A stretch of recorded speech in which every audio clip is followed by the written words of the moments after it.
ప్రభువా మమ్మును కనికరింపుము. ప్రభువా మమ్మును కనికరింపుము. సర్వోన్నతమైన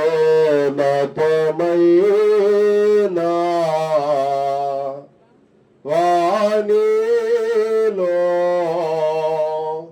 దేవునికి మహిమా కలుగునుగాక.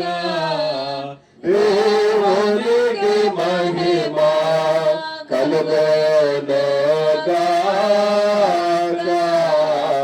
కలుగునున్నతమైన ఘనస్థలములోన ఇలాగు సమాధానం నరులకాయనదయ.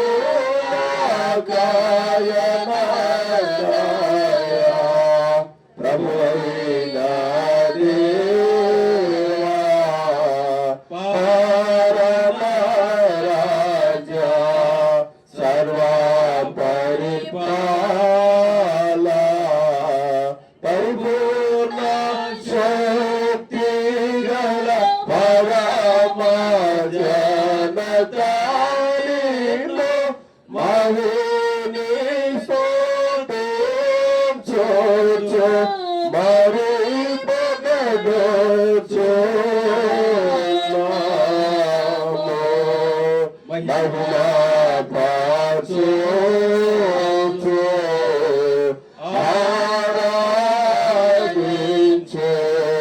ఆరాధించుచున్నాము నిన్ను.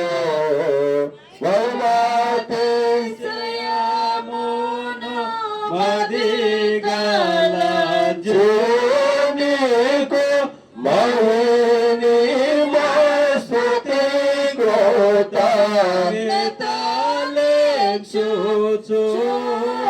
జీవితాలెచ్చుచున్నాము.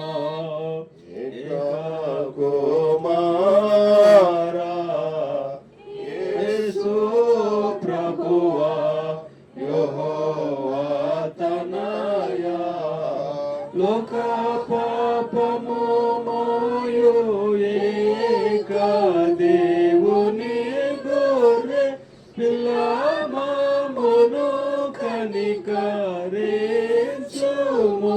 చల్లగా. లోక పాపములో మోసికొని పో యేసు రక్షక. వసిగా జన కుడి కుడి వైపున కూర్చుండి యేసు మా ప్రార్థన కీర్చి కనికరించు. పరిశుద్ధుడవు ప్రభుడవు నీవు ప్రభువైన క్రీస్తు పరిశుద్ధాత్మతో తండ్రి అయిన దేవుని యందు పరిపూర్ణ మహిమతో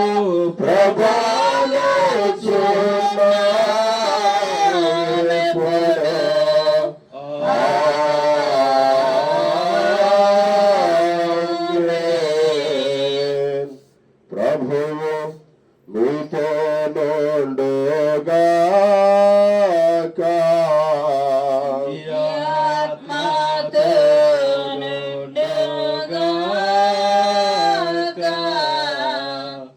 ప్రార్థించుకుందాం.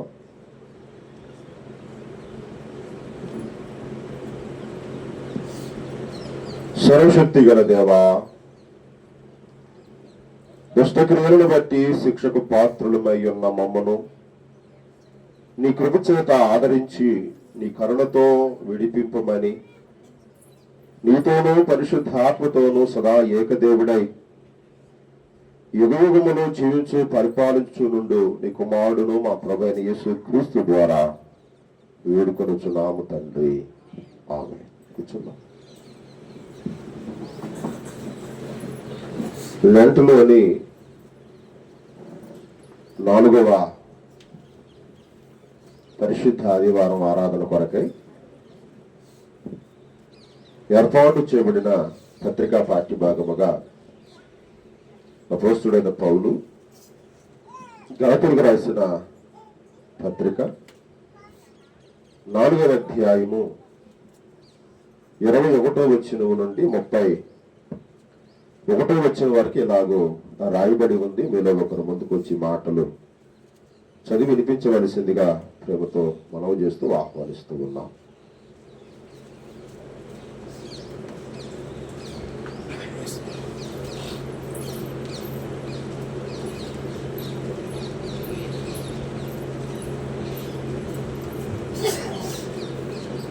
గలతీయులకు రాసిన పత్రిక 4వ అధ్యాయం 21 నుంచి 31 వరకు. ధర్మశాస్త్రమునకు లోబడి ఉండ గోరువారులారా, మీకు ధర్మశాస్త్రము వినుటలేదా? నాతో చెప్పుడి. దాసి వలన ఒకడును స్వతంత్రురాలి వలన ఒకడును 2 కుమారులు అబ్రహామునకు కలిగిరని వ్రాయబడి ఉన్నది కదా. అయినను దాసి వలన పుట్టినవాడు శరీర ప్రకారముగా పుట్టెను, స్వతంత్రురాలి వలన పుట్టినవాడు వాగ్దానమును బట్టి పుట్టెను. ఈ సంగతులు అలంకార రూపకముగా చెప్పబడి ఉన్నవి. ఈ స్త్రీలు 2 నిబంధనలై ఉన్నారు. వాటిలో ఒకటి సీనాయి కొండ సంబంధమైనదై దాస్యములో ఉండుటకు పిల్లలు కనును. ఇది హాగరు. ఈ హాగరు అనున్నది అరేబియా దేశంలో ఉన్న సీనాయి కొండయే. ప్రస్తుతమందున్న యెరూషలేము దాని పిల్లలతో కూడా దాస్యమందున్నది కనుక ఆ నిబంధన దానికి దీటయి ఉన్నది. అయితే పైనున్న యెరూషలేము స్వతంత్రముగా ఉన్నది, అది మనకు తల్లి. ఇందుకు కనని గొడ్రాల సంతోషించుము, ప్రసవ వేదన పడని దాన బిగ్గరగా కేకవేయుము. ఏలయనగా పెనిమిటి గల దాని పిల్లల కంటే పెనిమిటి లేని దాని పిల్లలు ఎక్కువ మంది ఉన్నారని వ్రాయబడి ఉన్నది. సహోదరులారా, మనమును ఇస్సాకు వలె వాగ్దానమును బట్టి పుట్టిన కుమారులమై ఉన్నాము. అప్పుడు శరీరమును బట్టి పుట్టినవాడు ఆత్మను బట్టి పుట్టిన వానిని ఎలాగూ హింస పెట్టెనో ఇప్పుడును అలాగే జరుగుచున్నది. ఇందును గూర్చి లేఖనమేమి చెప్పుచున్నది? దాసిని దాని కుమారుని వెళ్ళగొట్టుము. దాసి కుమారుడును స్వతంత్రురాలి కుమారునితో పాటు వారసుడై ఉండడు. కాగా సహోదరులారా, మనము స్వతంత్రురాలి కుమారులమే కాని దాసి కుమారులము కాము. ఇంతటితో ఇదేనా మనకు ఏర్పాటు చేయబడిన పత్రికా పాఠ్యభాగం ఎంత పర్యంతమో. నిందితుడైన క్రీస్తు మరణ ముందునంతగా శ్రమనందనంతగా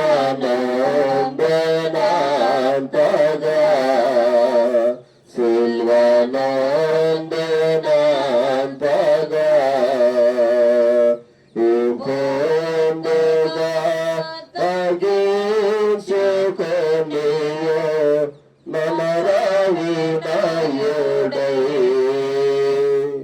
లెంటలోని 4వ పరిశుద్ధ ఆదివారం కొరకు ఏర్పాటు చేయబడిన పరిశుద్ధ సువార్త పాఠ్యభాగముగా పరిశుద్ధుడైన యోహాను గారు రాసిన యోహాను సువార్త 6వ అధ్యాయము 1వ వచనం నుండి 15వ వచనం వరకు ఇలాగ రాయబడి ఉంది. మీలో ఒకరు ముందుకు వచ్చి మాటలు చదివినిపించవలసిందిగా ప్రేమతో మనవి చేస్తూ ఆహ్వానిస్తూ ఉన్నాం. ఓ ప్రభువా, నీకు మహిమ కలుగును గాక. దేవుని పరిశుద్ధ నామానికి స్తోత్రములు. లెంటులోని 4వ ఆదివారమునకు అనగా ఈ యొక్క పరిశుద్ధ ఆదివారమునకు ఏర్పాటు చేయబడినటువంటి సువార్త పాఠ్యభాగము యోహాను సువార్త 6వ అధ్యాయము 1వ వచనం నుండి 15వ వచనం వరకు చదివి దేవుణ్ణి మహిమపరచడము.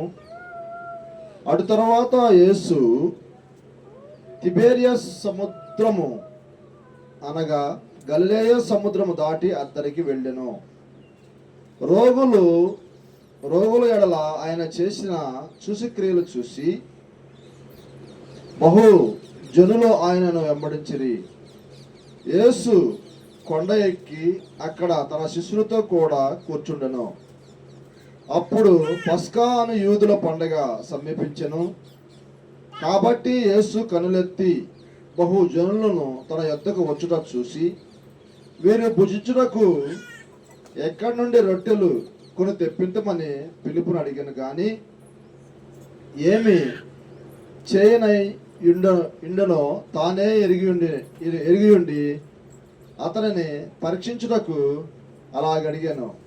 అందుకు పిలుపు వారితో, ప్రతి వాడును కొంచెము పుచ్చుకున్నటకైనను 200 దేనారములు రొట్టెలు చాలవని అతనితో చెప్పాను. ఆయన శిశువుల్లో ఒకడు, అనగా సీమోను పేతురుడైన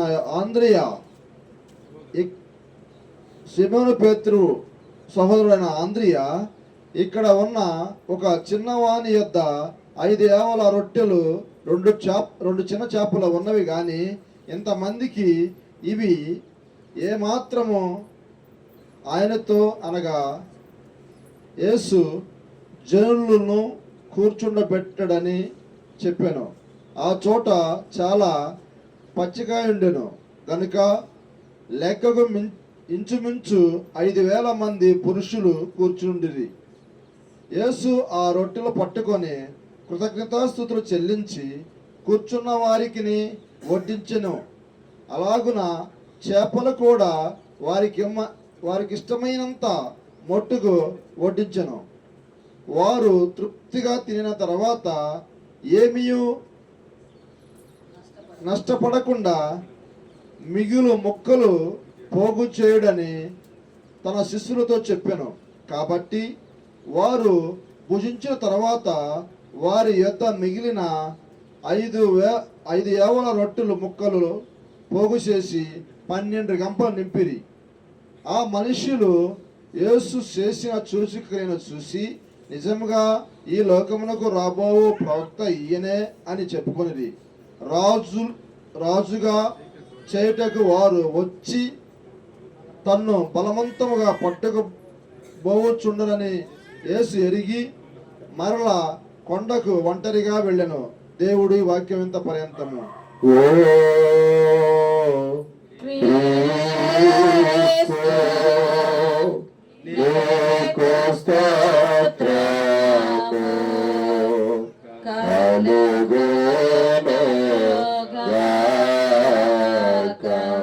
అలాగే నేర్చుకుని మనమందరం అపోస్తుల విశ్వాస ప్రమాణం మన విశ్వాస ప్రమాణంగా ఉంచుకుందాం. భూమి ఆకాశములను సృజించిన సర్వశక్తి గల తండ్రి అయిన దేవుని నమ్ముచున్నాను. ఆయన ఏకకుమారుడును మన ప్రభు అయిన యేసుక్రీస్తు నమ్ముచున్నాను. ఈయన పరిశుద్ధ ఆత్మ వలన గర్భము ధరింపబడి కన్య అయిన మరియకు పుట్టి కొంత పిలాతు అధికారము కింద శ్రమపడి ఆ దృశ్య లోకములకు దిగిననియు చనిపోయిన వారిలో నుండి 3వ దినమున లేచి మరణలోకములకెక్కి సర్వశక్తి గల తండ్రి అయిన దేవుని కుడి చేతి వైపున కూర్చుని ఉన్నాడని సజీవులకును మృతులకును తీర్పు చేయుటకు అక్కడి నుండి వచ్చిన నమ్ముచున్నాను. పరిశుద్ధ ఆత్మను నమ్ముచున్నాను. పరిశుద్ధ క్రైస్తవ సంఘముకు పరిశుద్ధుల సహవాసమును పాప క్షమాపణ శరీర పునరుత్థానము నిత్య జీవమును ఉన్నామని నమ్ముచున్నాను. ఆమేన్.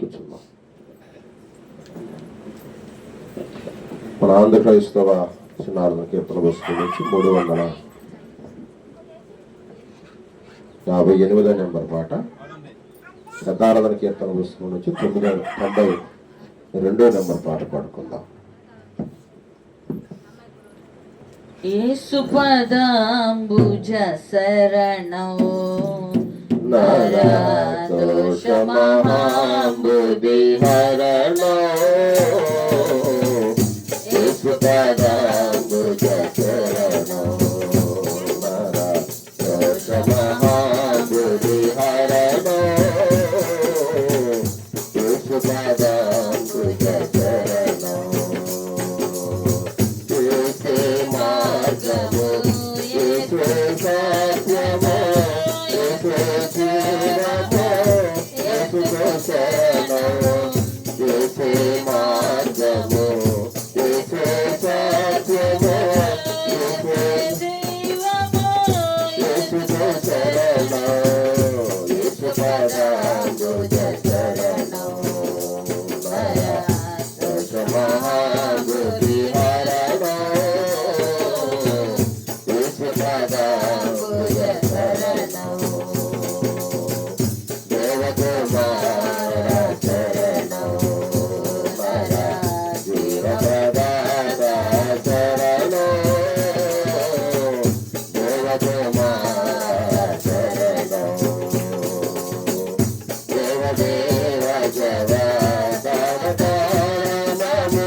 పాటలతో స్తుతించాం, ఆరాధన ద్వారా మీ నామాన్ని గణపరిచాం.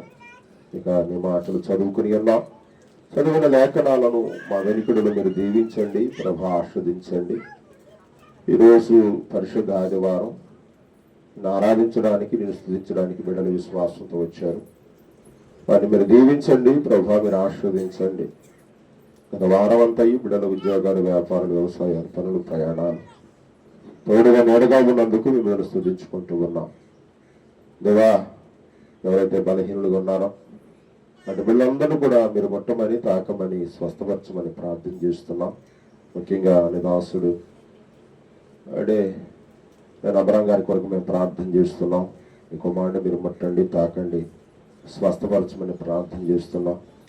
నిదాసుడు యాదాల కిరణ కొరకు నేను ప్రార్థన చేస్తున్నాను. మరి మొన్నటి దినాన చిన్న సర్జరీ జరిగింది ప్రభా.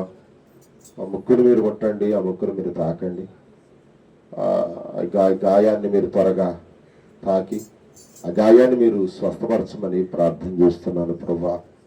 ఇంకా ఎవరైతే శారీరకంగా బలహీనలుగా ఉన్నారో మీకు తెలుసు కనుక అటు వారందరినీ పేరుపైన మీరే జ్ఞాపకం చేసుకొని, దీర్ఘకాలిక వ్యాధులతో ఉన్న వారిని జ్ఞాపకం చేసుకొని, వారి వారి వ్యాధుల నుండి, వారి వారి రోగాల నుండి వారికి స్వస్థతను, విడుదలను ప్రకటించమని ప్రార్థన చేస్తున్నానయ్యా. దేవా, వాక్యమైన దేవా, నీ ప్రజలను మీరు దర్శించండి. వాక్యమయ్యన్న దేవా, నీ ప్రజలతో మాట్లాడండి. వాక్యమయ్యన్న దేవా, నీ ప్రజలను ఆదరించండి, ఆస్వాదించమని ప్రార్థన చేస్తున్నాం. ఈ భయంకరమైన దినాలలో, ఈ చెడు దినాలలో క్రైస్తవ్యాన్ని, క్రైస్తవ సంఘాన్ని నాశనం చేసేవాళ్ళు ఎక్కువగా ఉన్నారు, పాడు చేసేవాళ్ళు ఎక్కువగా ఉన్నారు, విచ్ఛిన్నం చేసేవాళ్ళు ఎక్కువగా ఉన్నారు. గత ఆదివారం నేను ప్రకటించాను, సేవకుడు మొదటగా పాడైపోతే, సేవకుడు మొదటగా నాశనం అయిపోతే, సేవకుడు మొదటగా సాతాను ఉచ్చుల్లో, సాతాను కోరల్లో పడిపోతే, మొదటగా సేవకుడు నశింపు అయిపోతే ఆటోమేటిక్గా సంఘం ఆటోమేటిక్గా నాశనం అయిపోయిందని నేను ఆదివారం ప్రకటించాను. అలా ప్రకటించుకున్నామో లేదో మంగళవారం అనుకోని విధంగా మా ప్రియ సహోదరులు, పెద్దలు, ప్రగడాల ప్రవీణ్ కుమార్ అనే దైవజనుడు రాజమండ్రి పరిసర ప్రాంతాల్లో గొప్ప సువార్తను చాటి చెప్తున్న సమయంలో అదంతకులు నాయన దారి కడ్డక కాసి అతని మీద జరిగించిన దాడి, ఆ దాడిలో చివరాఖరికి నాయన ప్రాణాలే కోల్పోవలసినటువంటి భయంకరమైన పరిస్థితులు నాయన. ఈ రోజుల్లో సేవకుడికి స్వేచ్ఛ లేదు. ఈరోజు సేవకుడికి నాయన సంతోషం లేదు. ఈరోజు సేవకుడి జీవితంలో ఆనందం లేదు. గర్జించే సింహంలాగా అపవాది ప్రజలు రకరకాలుగా ఇబ్బందులు కలిగి చేస్తూ ఉన్నారు ప్రభా. ఇలాంటి భయంకరమైన పరిస్థితుల్లో సంఘాన్ని కాపాడగలిగే నిదాసుల్ని మీరు కాపాడమని, నిదాసులను మీరు సంరక్షించమని, నిదాసులను మీరు ఆదుకోమని మేము ప్రార్థన చేస్తున్నానయ్యా.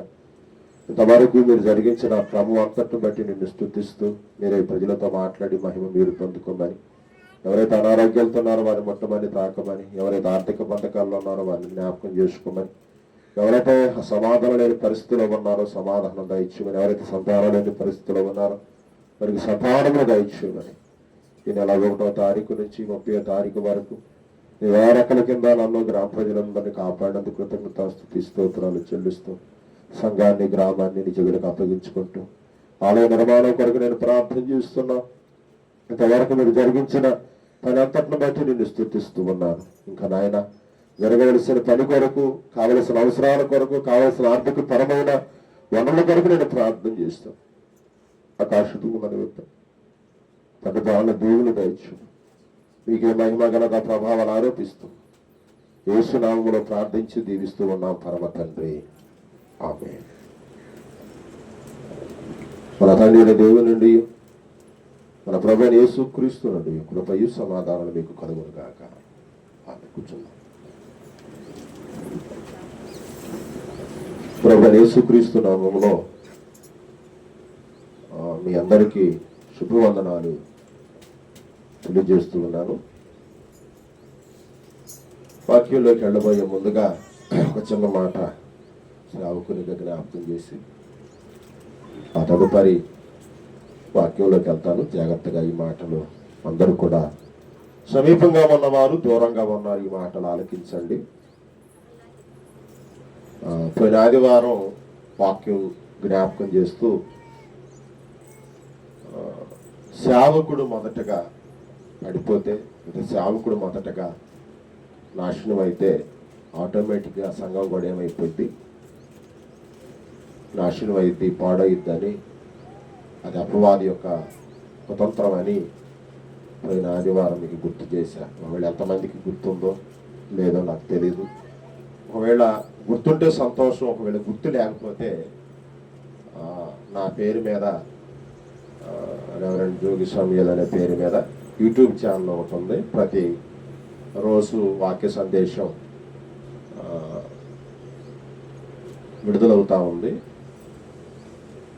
పోయిన ఆదివారం నేను చెప్పిన సందేశం మీరమ్మొచ్చు.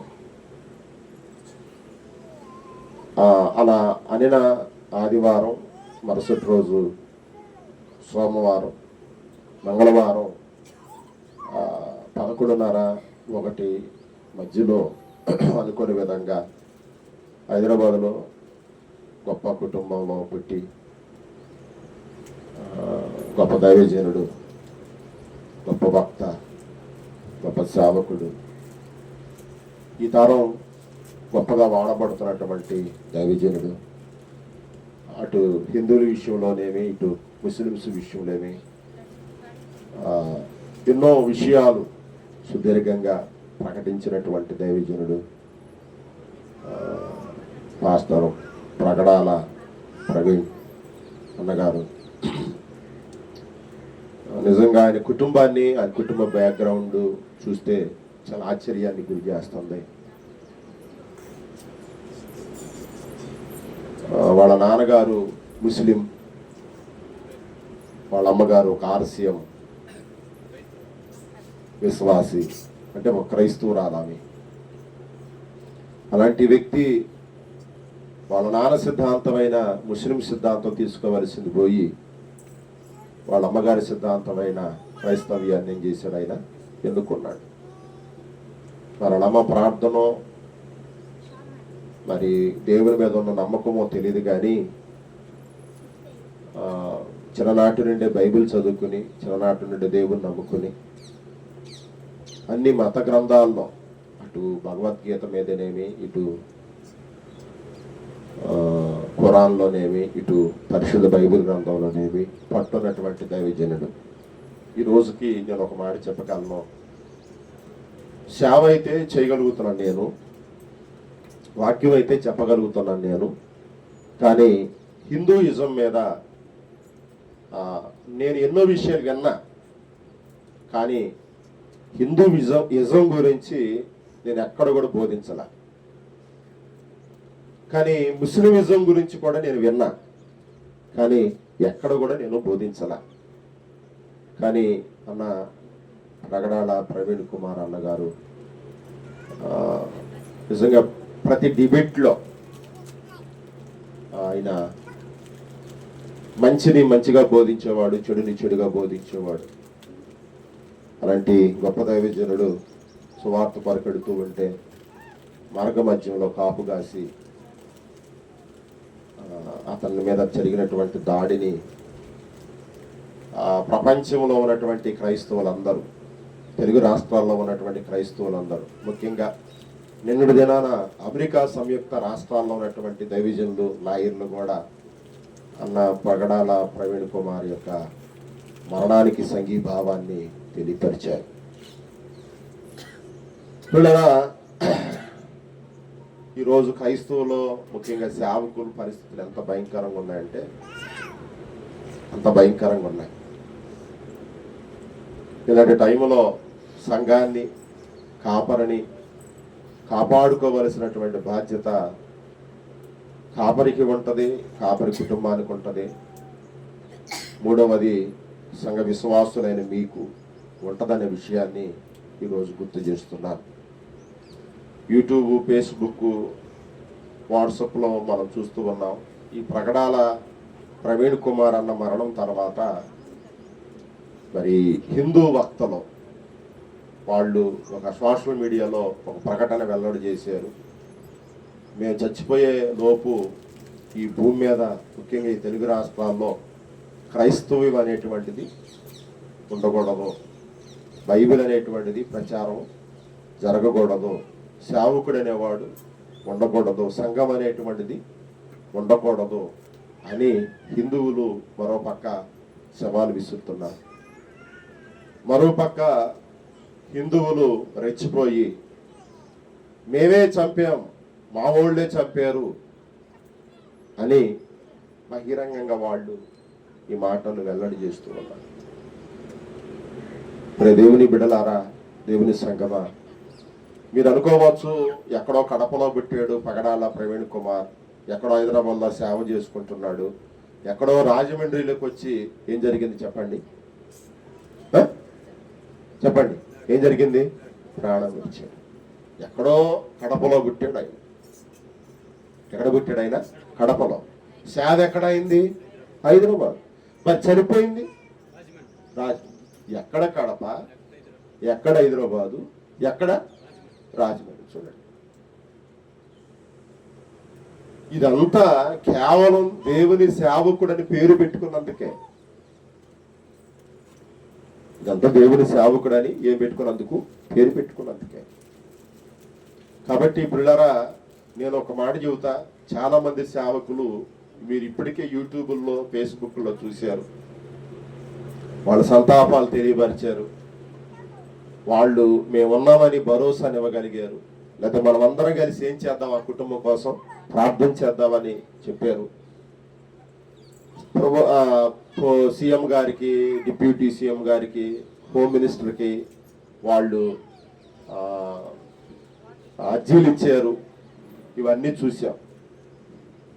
పిల్లరా, ఒక్క మాట నేను మీకు గుర్తు చేస్తాను. ఈ రోజుల్లో మనం మౌనంగా ఉంటే పనులు ఏమి జరగవు. నువ్వు మౌనంగా ఉన్నంత కాలము లోకం నిన్నేమనిద్ది అంటే నిన్ను మోగోడనిద్ది. నిన్నేమని చెప్పండి? మోగోడనిద్ది. యేసు ప్రభువు వారు మనకు చెప్పాడు ఏమని?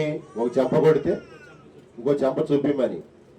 యేసు ప్రభు మనకు చెప్పాడు తను తాను తగ్గించుకున్నవాడు హెచ్చించబడతాడని. కానీ ఎక్కడ చెంప మీద కొట్టించుకోవాలో అక్కడ కొట్టించుకోండి, తప్పులేదు. ఎక్కడ తగ్గించుకోవాలో అక్కడ తగ్గించుకోండి.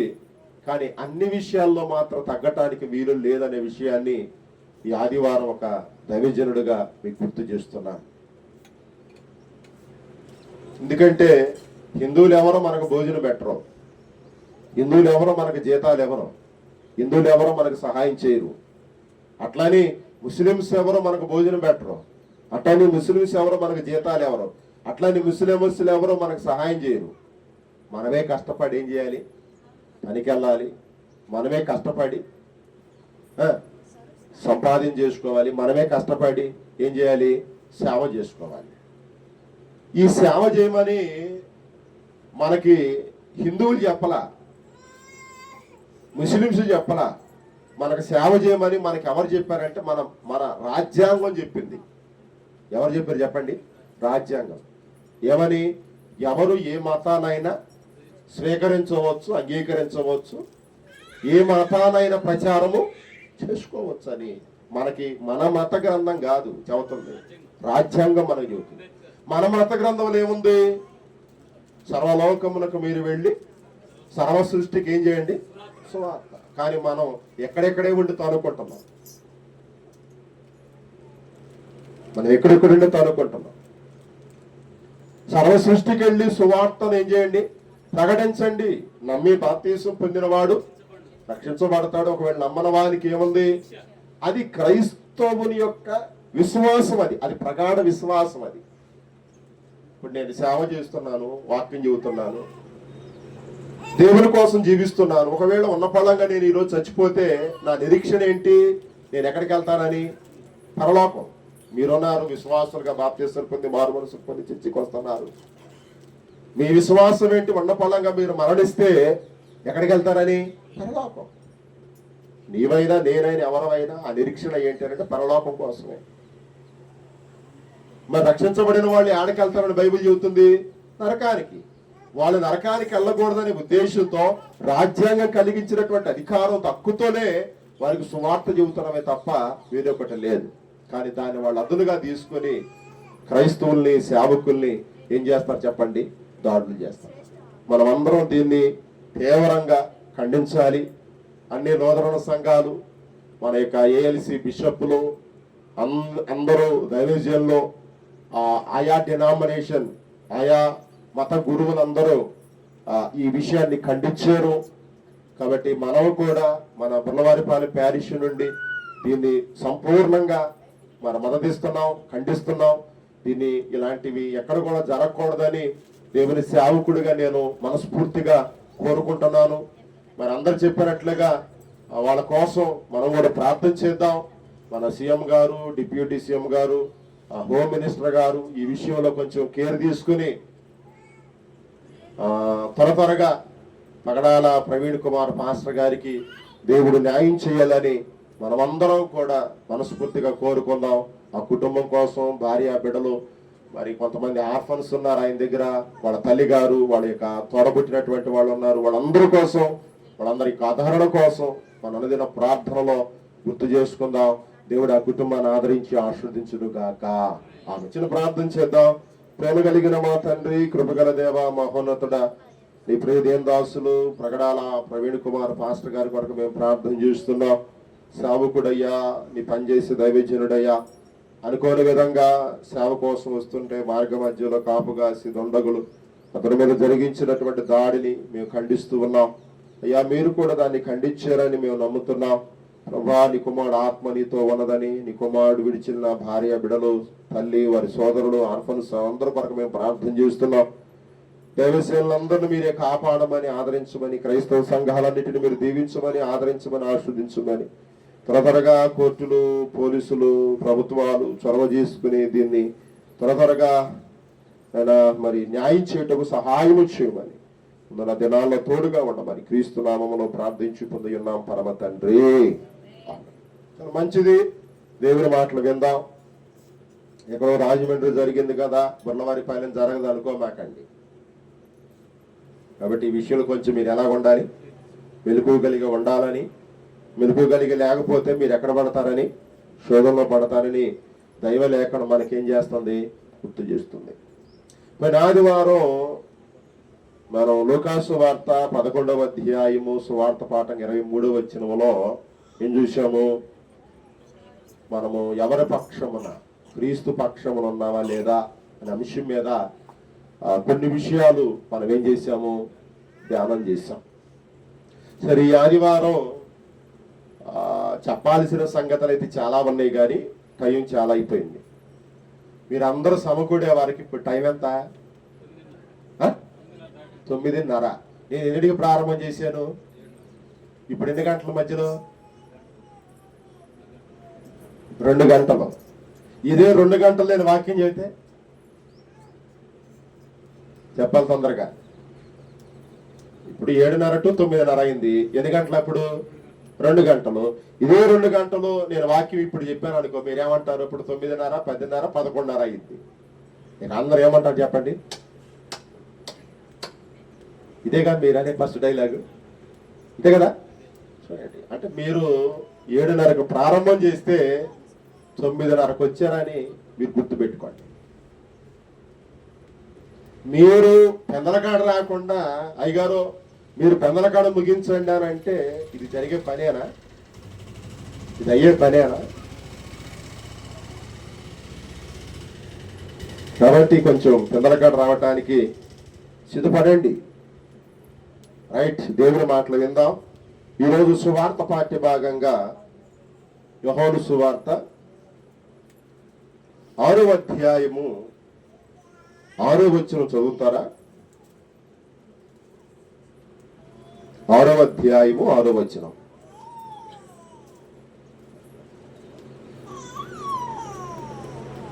యోహాను సువార్త 6:6. ఏమి చేయనై ఉండెనో తానే ఎరిగి ఉండి అతనిని పరీక్షించుటకు అలాగడిగాను. ఈరోజు మన ధ్యానాంశం ఏంటంటే దేవుడు పరీక్షించుట. దేవుడు చెప్పాలి, అంశం చెప్పండి అందరూ. దేవుడు పరీక్షించుట. దేవుడు మనల్ని ఏం చేయటం చెప్పండి? పరీక్షించుట. పోయిన ఆదివారము మరి ఎవరి పక్షాన ఉన్నాం? దేవుని పక్షాన ఉన్నప్పుడు దేవుడు పరిశీలన చేస్తాడు. జాగ్రత్త. ఎవరి పక్షాన ఉన్నప్పుడు? దేవుని పక్షాన ఉన్నప్పుడు నువ్వు బలంగా ఉన్నావో, ఓటిగా ఉన్నావో, ధైర్యంగా ఉన్నావో, పిరిగితనంతో ఉన్నావో, మంచిగా ఉన్నావో, చెడ్డగా ఉన్నావో, దేవుడు మనల్ని ఏం చేస్తా ఉంటాడు చెప్పండి? పరీక్షిస్తా ఉంటాడు. ఇప్పుడు బైబిల్ గ్రంథంలో 2 విషయాలు ఉంటాయి.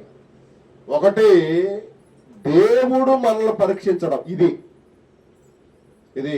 యోహాను సువార్త 6:6. దేవుడు మనల్ని ఏం చేయటం? పరీక్షించడం. రెండో పరీక్ష ఏంటంటే మనుషులు దేవుణ్ణి ఏం చేయటం? పరీక్షించడం. మనుషులు దేవుణ్ణి ఏం చేయటం చెప్పండి? పరీక్షించడం. ఒక మాట చదువమ్మా, మనుషులు కూడా దేవుణ్ణి ఎలా పరీక్షించారో. మనుషులు కూడా దేవుని ఎలా పరీక్షించారో ఎబ్రీయులకు రాసిన పత్రిక 3వ అధ్యాయము 9వ వచనం.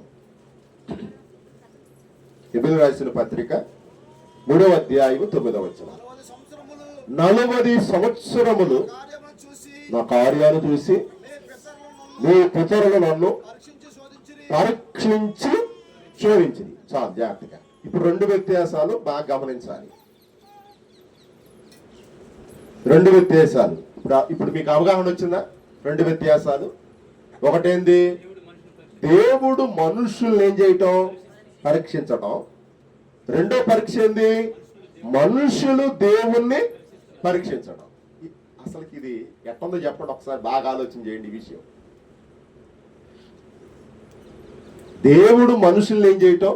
పరీక్షించడం ఒకటైతే, మనుషులు దేవుణ్ణి కూడా పరీక్షిస్తున్నారు. దేవుడు ఏమన్నా ఒక్కసారి పరీక్షిస్తే ఏ మనిషినైనా, ఇప్పుడు ఇక్కడ ఎవరిని పరీక్షించాడంటే ఫిలిప్పుని. 5వ వచనంలో ఆఖరి భాగంలో అతని పేరు ఉంటుంది చూడండి. ఎవరిని పరీక్షించాడు చెప్పండి? ఫిలిప్పుని. ఆ తర్వాత మీరు కొంచెం 8వ వచనంలోకి వస్తే అక్కడ సీమోను పేతురు, అతని సహోదరుడైన ఆంద్రీ కూడా ఉంటాడు. వాళ్ళని దేవుడు ఏం చేశాడు? పరీక్షించాడు. ఆ తర్వాత మీరు మొదటి వచనాల్లోకి వచ్చి చేస్తే కొంతమంది రోగులు ఆయన దగ్గరకు వస్తున్నారు. రోగుల్ని దేవుడు ఏం చేశాడు? పరీక్షిస్తున్నాడు. ఆ తర్వాత మనము జ్ఞాపకం చేస్తే 2వ వచనం ఆఖరి భాగంలో ఉంటది, ఎవరైతే ఆయన వెంబడించారో వాళ్ళని దేవుడు ఏం చేస్తాడు చెప్పండి? పరీక్షిస్తున్నాడు. రోగుల్ని పరీక్షిస్తున్నాడు, తర్వాత వెంబడించే వాళ్ళని పరీక్షిస్తున్నాడు. 2-3 ఇక్కడ ఉన్నటువంటి ఫిలిప్పుని పరీక్షిస్తున్నాడు. ఇక్కడ ఉన్నటువంటి సీమోను పేతురుని, ఆంద్రేని, తనతో ఉన్నటువంటి వారందరినీ కూడా దేవుడు ఏం చేస్తున్నాడు చెప్పండి? పరీక్షిస్తున్నాడు. ఇంకా కొంచెం కిందకెళ్తే, ఇంకా 9, 10, 11, 12 వచనాల కిందకెళ్తే అక్కడ ఒక చిన్న బాలుడు ఉన్నాడు చూడండి. వాడి దగ్గర ఏమన్నాయి? 5 రొట్టెలు 2 చిన్న చేపలు ఉన్నాయి. అతనిని కూడా దేవుడు ఏం చేస్తున్నాడు? పరీక్షిస్తున్నాడు. దేనికి? అతడు దేవుడు అడిగినప్పుడు మరి అతడు ఇస్తాడో లేదో, ముందుకు వస్తాడో రాడో అని అతన్ని కూడా దేవుడు ఏం చేస్తున్నాడు చెప్పండి? పరీక్షిస్తున్నాడు. ఇది 1వ వచనం నుండి 15వ వచనం దాకా చూస్తే ఒక్కొక్కసారి ఒక్కొక్కళ్ళనే పరీక్షించుకుంటూ వెళ్ళాడు. కానీ నాకు ఎబ్రీయులకు రాసిన పత్రిక 3వ అధ్యాయము 9వ వచనంలో చూస్తే మన పితరులు దేవుని ఎన్నిసార్లు పరీక్షించారు? 40 సంవత్సరాలు. అబ్బో, ఇది ఎంత భయంకరం అంటే, దేవుడు ఒక్కసారి పరీక్షిస్తేనే మనం తట్టుకోలేకపోతున్నాం.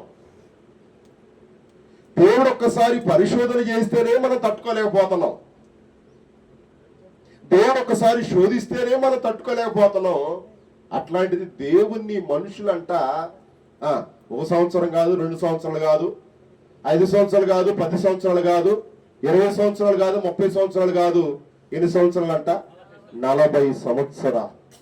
అంటే సగం జీవితం అయిపోయినట్టేగా 40 సంవత్సరాలు అంటే. 40 సంవత్సరాలు పరీక్షించడానికే 40 ఏళ్ళు పడితే ఇక దేవుని తెలుసుకునేది ఎప్పుడు? దేవుని నమ్ముకునేది ఎప్పుడు? దేవునికి ఇష్టంగా జీవించేది ఎప్పుడు? వీడు పరలోకం వెళ్ళేది ఎప్పుడు? గమనించండి ఈ మాటలు. అర్థమైంది మీకు? పరీక్షించడానికే ఎన్నేళ్ళు పట్టింది? 40 ఏళ్ళు. ఈ వీడు దేవుని తెలుసుకునేది ఎన్ని సంవత్సరాలు? ఈడు దేవుని నమ్మేది ఎన్ని సంవత్సరాలు? ఈడు పరలోకం వెళ్ళేది ఎన్ని సంవత్సరాలు? గమనించండి. ఇక్కడ కూర్చున్న మీలో మనందరిలో ఈ పరీక్షకు సంబంధించి రకరకాలైనటువంటి ప్రశ్నలు మన హృదయంలో మెదులుతూ ఉన్నాయి, మన మనసులో కదులుతూ ఉన్నాయి. ఏదేమైనప్పటికీ మీరు నేను మనం తెలుసుకోవలసిన ప్రాముఖ్యమైన సంగతి ఏంటంటే, దేవుడు మనుషులను తప్పకుండా ఏం చేస్తాడు చెప్పండి? పరీక్షిస్తాడు. ఇది మీరు గుర్తుపెట్టుకోవాలా. ఇక్కడ పరీక్ష వేరు, పరిశీలన వేరు, శోధన వేరు. అయ్యా అర్థం చేసుకోండి. పరీక్ష వేరు, ఇంకా పరిశోధన వేరు, శోధన వేరు. చాలాసార్లు మీరు ప్రార్థన చేసుకునేటప్పుడు దేవుడు ఎందుకు నన్ను ఏం చేస్తున్నాడు? పరీక్షిస్తున్నాడు అని అనుకుంటారు. మళ్ళీ మీరే చెప్పుకుంటారు, దేవుడు ఎందుకో నన్ను శోధిస్తున్నాడు. మా దేవుడు ఎవరిని శోధియుడు? శోధించేది ఎవరో? అపవాది, సాతాను. మనల్ని ఏం చేసి చెప్పండి? శోధించింది. కానీ సాతాను శోధించినా కూడా మనం ఎవరి మీద చేస్తాం నేరం? దేవుని మీద. ఎంత భయంకరమండి ఇది. దేవుడు పరీక్షిస్తాడు, పరిశోధిస్తాడు అంతే. కానీ శోధించేది మాత్రం ఎవరో? సాతాను. ఇది మీరు బాగా గుర్తుపెట్టుకోండి. కాబట్టి ఈరోజు దేవుడు మనల్ని ఏం చేస్తున్నాడు చెప్పండి? పరీక్షిస్తున్నాడు. ఎందుకో? పోయిన ఆదివారం మనము ఎవరి పక్షాన అన్నాము? ఎవరి పక్షాన అన్నాం? దేవుని పక్షాన ఉన్నామా? ఎవరి పక్షాన ఉన్నామో అని ప్రశ్నించాడు. కాబట్టి ఇప్పుడు ఆ ప్రశ్నకి సమాధానంగా లేదా ఆ ప్రశ్నకి బదులుగా దేవుడు మనల్ని ఏం చేస్తున్నాడు చెప్పండి? పరీక్షిస్తున్నాడు. ఇది మీరు గుర్తుపెట్టుకోవాలి. మళ్ళీ 6వ వచనం చూడనా? ఏమి చెయ్యున యుండెనో తానే ఎరిగియుండి అతనిని పరీక్షించుటకు అలాగడిగాను. నిన్ను పరీక్షించడానికి కొన్ని అడుగుతా ఉంటాడు దేవుడు. నీ హృదయంలో ఏముందో తెలుసుకోవడానికి దేవుడు నిన్ను పరీక్షిస్తా ఉంటాడు. నీ మనసులో ఏముందో, నీ తలంపుల్లో, నీ ఆలోచనలో ఏముందో దేవుడికి తెలియాలి. అందుకని దేవుడు నీవు నోటితో చెప్పలేవని చెప్పి దేవుడు నిన్ను నన్ను ఏం చేస్తా ఉంటాడు? పరీక్షిస్తా ఉంటాడు. ఇంకొక మాట చూద్దాం ఈ పరీక్షకు సంబంధించి. 1 దశలోనికి రాసిన పత్రిక, ఇది ఎట్టగా పెట్టండి, మనం ఈ పాఠం దాటి వెళ్ళొద్దు. 1 దశలోనికి రాసిన పత్రిక 5వ అధ్యాయము 21వ వచనం చదువమ్మా. సమస్తమును పరీక్షించి మేలైన దానిని ఏం చేయాలి? అన్ని పరీక్షించాలి. అన్న ప్రవీణ్ ప్రగడాల అన్నగారు, పాస్టర్ గారు, నేను చెప్పా వాళ్ళ నాన్న ముస్లిం అని. అంటే ఆయన కొంత ఖురాన్ ఏం చేసి ఉంటాడు? ఆయన పరిశీలన చేసి ఉంటాడు. వాళ్ళ అమ్మగారు క్రైస్తవురాలు కాబట్టి, క్రైస్తవురాల్లో కూడా ఆమె ఆర్సీఎం సిద్ధాంతం కాబట్టి ఆమె ఆర్సీఎం బైబిల్ని ఆమె దగ్గర ఉండుంటుంది కాబట్టి ఆయన ఆర్సీఎం బైబిల్ని కూడా ఏం చేసి ఉంటాడు? పరీక్షించుంటాడు, చదువుంటాడు. ఆ రెండిట్లో ఆయన సత్యాన్ని గుర్తించలేదు కాబట్టి ఇక ఏ గ్రంథాన్ని పట్టుకున్నాడు? పరిశుద్ధ బైబిల్ గ్రంథాన్ని ఏం చేశాడు చెప్పండి? చేత పట్టుకున్నాడు. ఈరోజు చాలా మంది హిందూ సోదరులు భగవద్గీతని వదిలిపెట్టి పరిశుద్ధ బైబిల్ గ్రంథాన్ని ఏం చేస్తారు చెప్పండి? చేత పట్టుకున్నారు. అది హిందువులకి నచ్చట్లా, కొంతమందికి నచ్చట్లా. అది అందుకనే ఇది వాళ్ళను ప్రశ్నించాల్సింది పోయి, మీరు ఎందుకు దేవుని నమ్ముకున్నారని వాళ్ళని ప్రశ్నించాల్సింది పోయి, అసలుకి సేవకుల్నే దాడి చేస్తే, సేవకుల్నే చంపేస్తే పోయిద్దని చెప్పి వాళ్ళ కాపాడుకుంటూ క్రైస్తవుల మీద, సేవకుల మీద, సంఘాల మీద, విశ్వాసుల మీద ఏం జరుగుతుంది చెప్పండి? దాడి. మీరు పోయిన ఆదివారం 2వ ఆరాధనలో మాట చెప్పారు. యోహాను సువార్త 9వ అధ్యాయంలో గుడ్డివాడిని వెలివేశారు. చూడండి అన్నమాట. గుడ్డివాడిని ఏం చేశారు? వెలివేశారు. యోహాను సువార్త 9వ అధ్యాయంలో ఈ మాట నేను మీకు గుర్తు చేశాను పోయిన ఆదివారం, 2వ ఆదివారం 34 వచ్చిన చూడమ్మా. 34. అందుకు వారు, నీవు కేవలం పాపివై పుట్టినవాడవు, నీవు మాకు బోధింపవచ్చితవా అని వానితో చెప్పి, ఎవరని? గుడ్డివాడిని. గుడ్డివాడు ఎవరో? కళ్ళు లేనివాడు. పాపం వాడికి దేవుడు ఏమి ఇచ్చాడు? కళ్ళు ఇచ్చాడు. అందుకు వాడు దేవుణ్ణి ఏం చేశాడు? నమ్ముకున్నాడు. ఈ నమ్ముకున్న కారణానికి ఈ శాస్త్రుడు పరిశీలన ఏం చేశారు? ఆయన్ని వెలివేశారు. మళ్ళీ యేసయ్య ప్రేమ కలిగి ఏం చేశాడు చూడండి, 35 వచ్చిన పరిశీలు వారిని వెలివేశారని యేసు విని వారిని ఏం చేశాడు? ఎంత ప్రేమ కలిగినోడు చూడండి. అంటే మనుషులు వెలివేయొచ్చు, కానీ దేవుడు ఎప్పుడు కూడా ఏం చేయడు చెప్పండి? వెలివేయుడు అనే విషయాన్ని ఈ ఆదివారం గుర్తు చేస్తున్నాం. కాబట్టి ఈ తెసలోనికీయులకు రాసిన పత్రిక 5వ అధ్యాయం 21వ వచనంలో ఏం చూసాం? సమస్తమును ఏం చేయాలంట? పరీక్షించాలి. ఇందాక 6 ఏం చూసాం? యోహాను సువార్త తాను ఏమి చేయనై ఉన్నాడో ఎరిగి ఉండి పిలుపుని అతనిని ఏం చేశాడంటే దేవుడు పరీక్షించాడు. కాబట్టి ఈ స్థలంలో ఉన్న దేవుని బిడ్డలారా, చాలా మంది బాడీ ఎక్కడే ఉంది, కానీ ఆత్మ ఎక్కడో ఉంది. సేవకుడిగా నేను మీ బాడీని చూసి ఏమనుకుంటాను? అమ్మయ్య, ఈ సహోదరి ఈ సహోదరుడు ఇక్కడే ఉన్నారు అనుకుంటా. కానీ దేవుడు మనల్ని పరిశీలన చేసినప్పుడు దేవునికి అర్థమైపోయింది, వీళ్ళు శరీరం ఏంది, బాడీ ఏంది, ప్రజెంట్ మైండ్ ఏంది, ఆబ్సెంట్ అని దేవుడు పరిశీలన చేస్తున్నాడు. పిల్లరా, దేవుడు పరీక్షిస్తున్నాడు, పరిశోధిస్తున్నాడు మనల్ని. ఇది గుర్తించుకోండి. దేవుడు మనల్ని ఏం చేస్తున్నాడు చెప్పండి? పరీక్షిస్తున్నాడు, పరిశోధిస్తున్నాడు. అందుకని 5వ అధ్యాయం 21వ వచనంలో ఏమన్నాడు?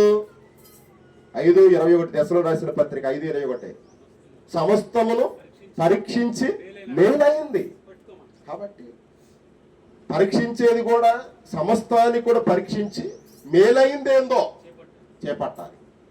అంతే తప్ప కీడుని చేపట్టమాక, చెడ్డదాన్ని చేపట్టమాక, చెడ్డదాన్ని అనుసరించమాక, చెడ్డదాన్ని పాలవమాక. ఇప్పుడు నువ్వు ఏ పనికి వెళ్ళాలో నీకు తెలుసు, ఏ పనికి వెళ్ళకూడదో నీకు తెలుసు, ఏ పని చేయాలో నీకు తెలుసు, ఏ పని చేయకూడదో నీకు తెలుసు, ఎక్కడికి వెళ్ళాలో తెలుసు, ఎక్కడికి వెళ్ళకూడదో నీకు తెలుసు. చాలాసార్లు మనకు అన్నీ తెలిసి కూడా తప్పు మనం చేస్తుంటాం, అన్ని ఎరిగి కూడా పొరపాటు మనం చేస్తాం. కానీ దేవుడు అంటున్నాడు, పరీక్షించండి రా బాబు,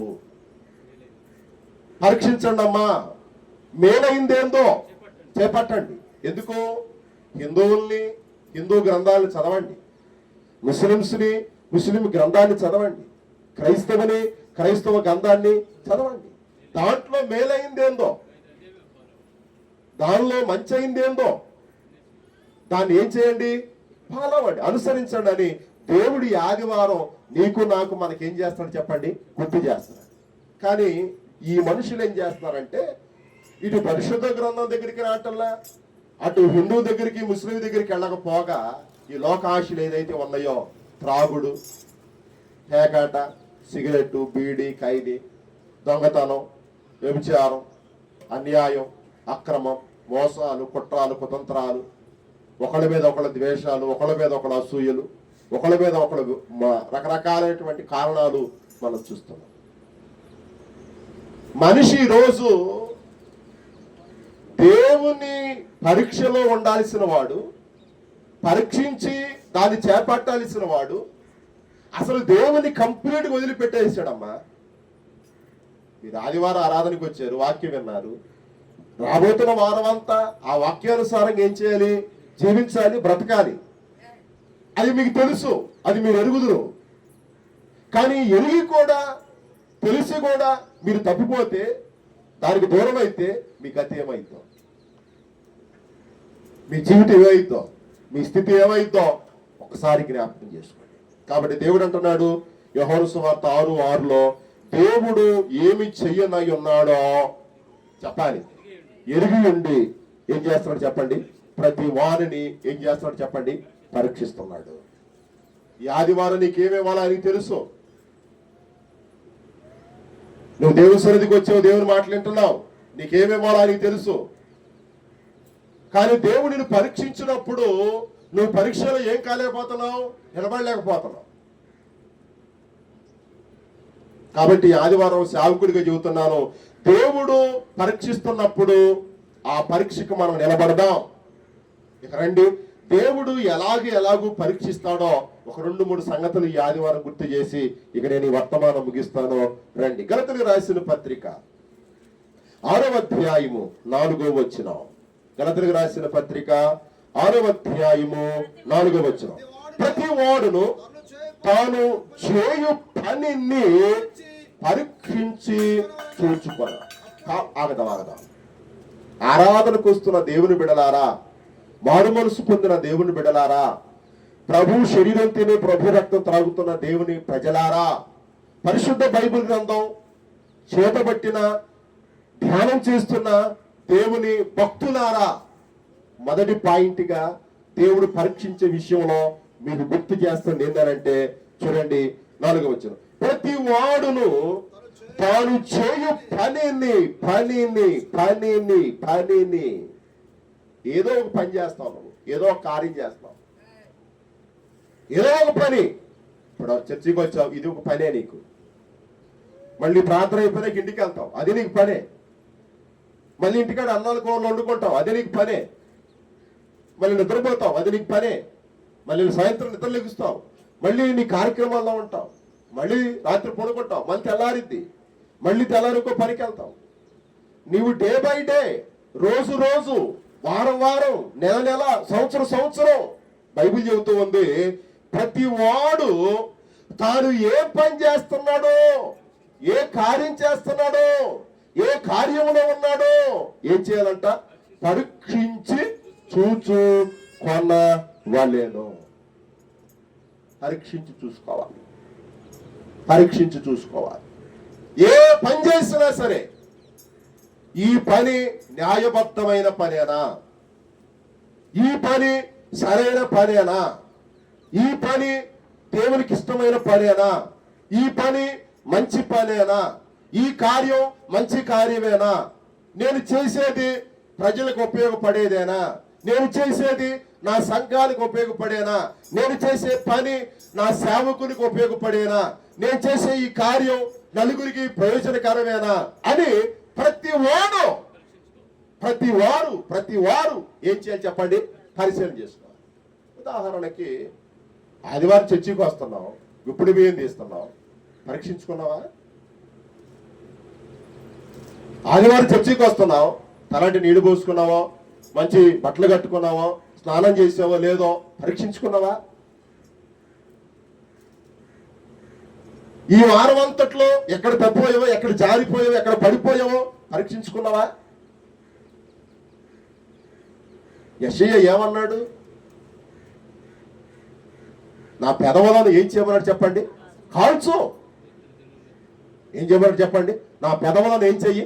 కాల్చు. ఎందుకో?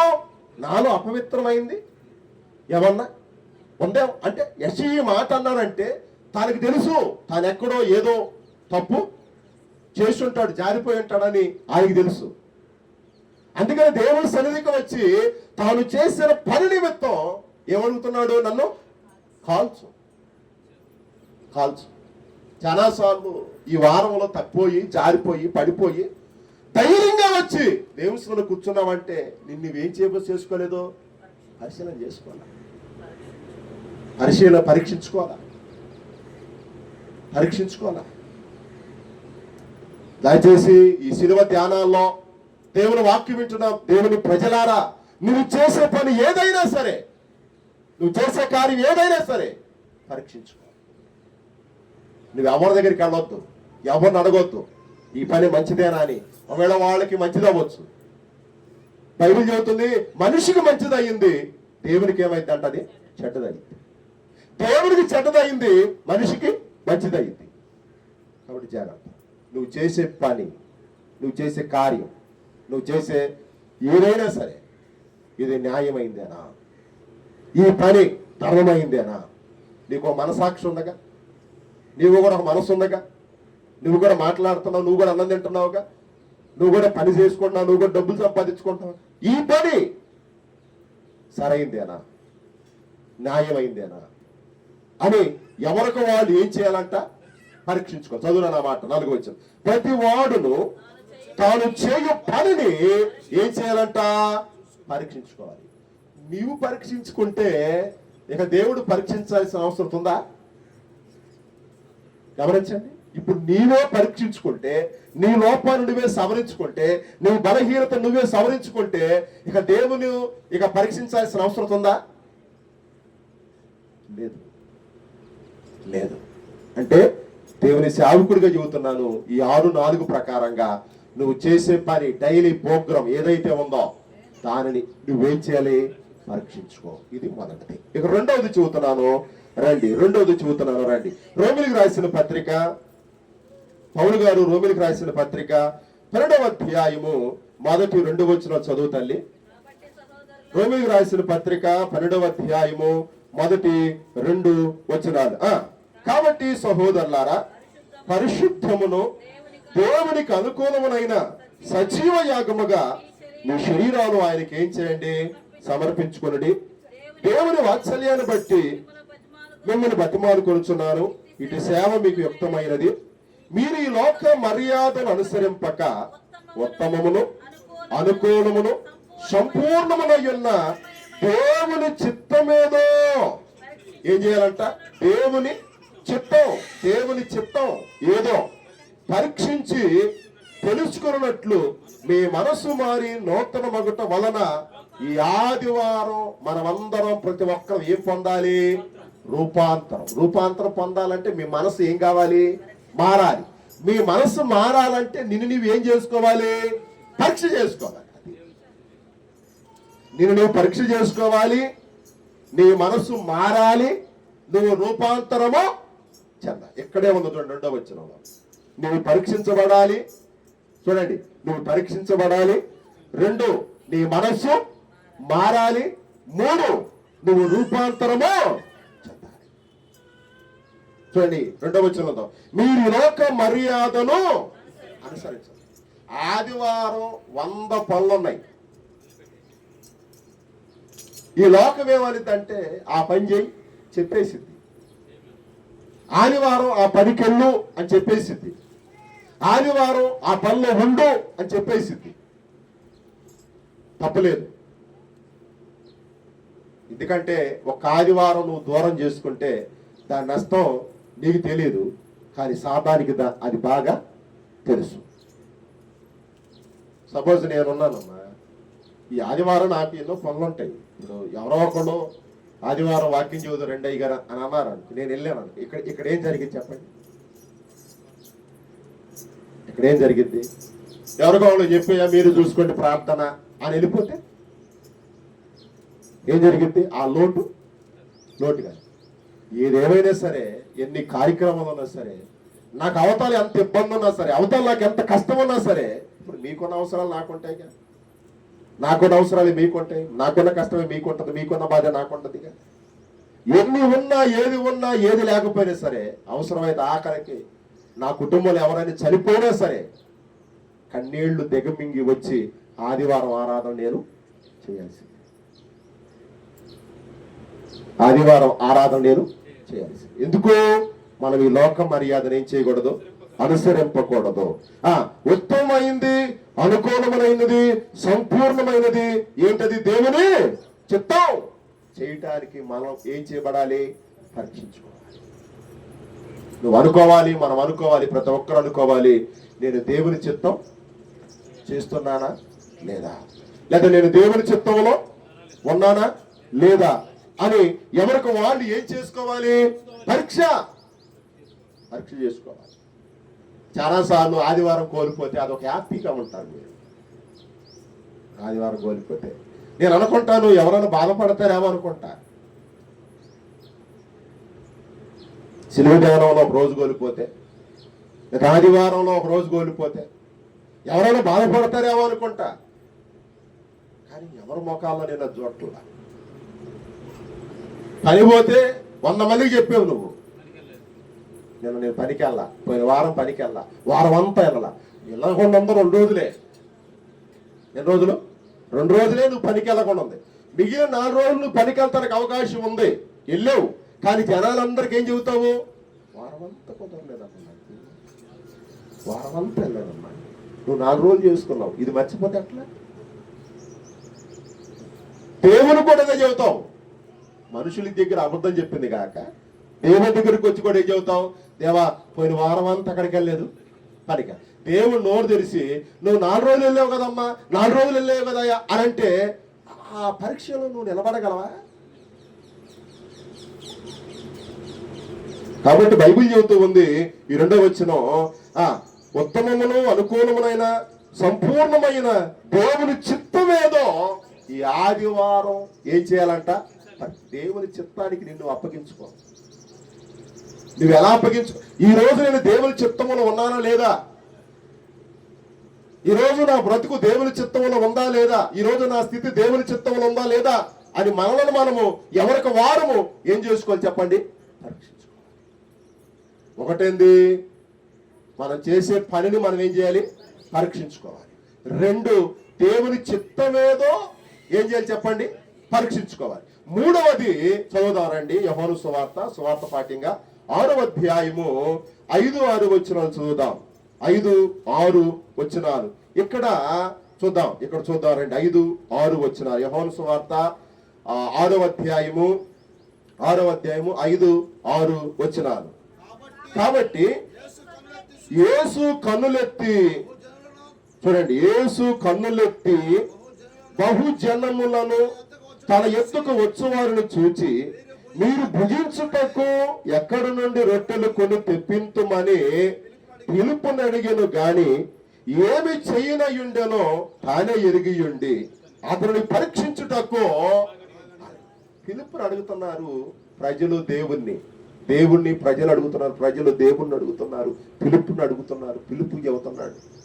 చూడండి 5వ వచనంలో ఏమందంటే, కాబట్టి యేసు కనులెత్తి బహుజనులు తన ఎత్తుకు వచ్చుట చూచి వీరు భుజించుటకు ఎక్కడి నుండి రొట్టెలు కొని తెప్పించమని పిలుపుని అడిగాను. యేసయ్య పిలుపుని అడుగుతున్నాడు. ఇక్కడ పిలుపుని దేవుడు ఏం చేస్తాడు చెప్పండి? పరీక్షిస్తాడు. 6వ వచనంలో ఏముంది? తానేమి చెయ్యాలనుకున్నాడు, తానేం చేయాలనుకుంటున్నాడు? ఎవరన్నా కానీ ముందుకొచ్చి వాళ్ళ దగ్గర ఏముందని నాకు ఇస్తే, ఎవరన్నా కానీ ముందుకొచ్చి వాళ్ళ చేతుల్లో ఏముందో నాకు ఇస్తే నేను దాన్ని ఏం చేద్దాం అనుకుంటున్నాడు? దీవిద్దాం, ఆశీర్దిద్దాం అనుకుంటున్నాడు. చూడండి, అక్కడ బైబిల్ చెబుతుంది 5,000 మంది ఉన్నారంట ఇంచుమించు, అంతే కదా? పురుషులే ఎంతమంది ఉన్నారు చెప్పండి? 5,000. ఇక స్త్రీలు ఎంతమంది ఉన్నారో, పురుషులు యవనస్తులు ఎంతమంది ఉన్నారో, చిన్నపిల్లలు ఎంతమంది ఉన్నారో ఎవరికి కూడా తెలియదు. లెక్కకు మించిన వాళ్ళు ఉన్నారు అక్కడ. కానీ 5,000 మంది పురుషులు ఉంటే ఇంకా 5,000 మంది స్త్రీలు ఉండొచ్చు, లేదా 4,000 మంది స్త్రీలు, పిల్లలు, యవనస్తులు, మొత్తం చాలా మంది ఉన్నారు. కానీ ఆ పరీక్షలో ఎవరు కూడా గెలవరా. కానీ ఒక చిన్న పిల్లోడే దేవుని దగ్గరికి వచ్చి ఏమన్నాడు చూడండి, బైబిల్ గ్రంథంలో ఏమన్నాడు చూడండి, 9వ వచనం చూడనా. ఇక్కడ ఉన్న ఒక చిన్నవాని యొద్ద 5 యవన రొట్టెలు 2 చిన్న చేపలు ఉన్నవి గాని ఎంత మందికి ఇవి ఏమాత్రము మని ఆయనతో అనగా, యేసు జనులను కూర్చుండుడని చెప్పాను. ఆ చోట చాలా పచ్చిక ఉండెను గనక అక్కడ ఇంచుమించు 5,000 మంది పురుషులు కూర్చుండిరి. 11 యేసు ఆ రొట్టెలను పట్టుకొని, అంటే మన దగ్గర ఉన్నదేదో ఆయనకిస్తే, గమనించాలి, మన దగ్గర ఉన్నదేదో ఆయనకిస్తే లేనిది ఇమ్మన్నాడా, ఉన్నది ఇమ్మన్నాడా? ఉన్నదే. కానీ మనము ఉన్నది కూడా ఇవ్వం దేవునికి. ప్రాణం ఒప్పదంట. ఏమొప్పదం? ప్రాణం. చూడండి, 5,000 మంది పురుషులు ఉన్నారు, ఒక్కడు కూడా ముందుకు రావట్లా. కొంతమంది స్త్రీలు ఉన్నారు, ఒక్కడు కూడా ముందుకి రావటల్లా. కానీ ఆళ్ళల్లో నుండి ఒక చిన్న పిల్లవాడు ముందుకు వచ్చాడు. వాడి దగ్గర కూడా ఏమున్నాయి? 5 రొట్టెలు ఉన్నాయి, 2 చిన్న చేపలు ఉన్నాయి. బైబిల్ చెబుతుంది అవి ఎవరికి కూడా చాలవు. అవి ఎవరికి చాలవు. చాలా సార్లు దేవునికి ఇచ్చేది కూడా చాలందే ఇస్తాను. వాళ్ళు అన్నారు యేసు ప్రభుతో, అయ్యా 5 రొట్టెలు 2 చిన్న చేపలు ఎవరు సరిపోతాయి, ఇంతమందికి ఇవి చాలవని క్లియర్ గా బైబిల్ చెబుతుంది. కానీ యేసు ప్రభు ఏమన్నాడు చూడండి, 11వ వచనంలో, యేసు ఆ రొట్టెలను పట్టుకొని ఏమి చెల్లించాడు? థ్యాంక్స్ గివింగ్, కృతజ్ఞతాస్తుతులు చెప్పాడు. తద్వారా ఏం జరిగింది? అవి ఆశీర్వదించబడ్డాయి. అవి దీవించబడ్డాయి, అవి ఫలభరితంగా ఏం చేయబడ్డాయి చెప్పండి, మార్చబడ్డాయి. కాబట్టి దేవుడు పరీక్షించినప్పుడు పరీక్షలో మనం నిలబడితే అవి దీవించబడతాయి, అవి ఆశీర్దించబడతాయి, అవి ఫలభరితంగా ఏమవుతాయి చెప్పండి, మార్చబడతాయి. మూడవది. ఇక నాలుగవది జ్ఞాపకం చేస్తున్నారు రండి. నాలుగవది 2వ కొరింథీయులకు రాసిన పత్రిక 4వ పరీక్ష గుర్తు చేస్తున్నారు రండి. 2వ కొరింథీయులకు రాసిన పత్రిక 8వ అధ్యాయము 2వ వచనాన్ని చదువుదాం. 2వ వచనాన్ని చదువుదాం రండి. 2వ వచనం, ఎలాగనగా వారు బహు శ్రమల వలన పరీక్షింపబడగా అత్యధికముగా సంతోషించురి, మరియు వారు నిరుపేదలైనను వారి దాతృత్వము బహుగా. ఏమైంది చెప్పండి, ఎవరిళ్ళు? మాసిదోనియా సంఘం. మాసిదోనియా సంఘం బైబిల్ చెబుతూ ఉంది వాళ్ళ గురించి, ఎలయనగా వారు బహు శ్రమలో ఉన్నారంట. అంటే బహు కష్టంలో ఉన్నారాళ్ళు, బాధలో ఉన్నారాళ్ళు. ఆ శ్రమలో ఉండగా, ఆ బాధలో ఉండగా బైబిల్ చెబుతుంది దేవుడు వారిని పరీక్షించాడంట. తద్వారా ఏం జరిగిందో చూడన, అత్యధికముగా సంతోషించుడి, మరియు వారు నిరుపేదలైనను వారు పెద్ద మనస్సును ఏం చేశారు చెప్పండి, దాతృత్వాన్ని చాటుకున్నారు. మన విజయవాడకి వర్షాలు వచ్చినాయి, అంతకుముందు వైజాగ్కి వర్షాలు వచ్చినాయి. తెలుసా, మీకు గుర్తుందా? గమనించాలి. ఫస్ట్ వైజాగ్కి ఏమొచ్చినాయి, వర్షాలు వచ్చినాయి. తర్వాత మొన్న విజయవాడకి ఏమొచ్చినాయి, వర్షాలు వచ్చినాయి. అక్కడ ఉన్నటువంటి ముఖ్యమంత్రులు, మంత్రులు ప్రజలకి ఇలా ఒక సందేశం పంపించారు. ఏమని? ఇగో ఈ కష్టకాలంలో ఉన్నారు, శ్రమలో ఉన్నారు, వర్షాల్లో నానిపోతున్నారు, మునిగిపోతున్నారు, ఆహారాలు లేవు, పాలు లేవు, పెరుగు లేవు, పిల్లలు ఇబ్బంది పడుతున్నారు, దుప్పట్లు లేవు, వస్తువులు లేవు అని అనగానే, ఎవరైనా పెద్ద మనసుతో ముందుకు రండి అనగానే ధనవంతులందరూ ముందుకొచ్చారు కదా, ముందుకొచ్చారు. ఇంకొక మాట చెబుతా, ధనవంతులే కాదు నాన్న, పేదలు కూడా ముందుకెళ్ళారు. పేదలు కూడా ముందుకెళ్ళారు. క్రైస్తవ సంఘాలు, క్రైస్తవ విశ్వాసులు, క్రైస్తవ ప్రజలు ముందుకెళ్ళారు. వాళ్ళు చేయగలిగే దాతృత్వం వాళ్ళు ఏం చేయగలిగారు చెప్పండి, చేశారు.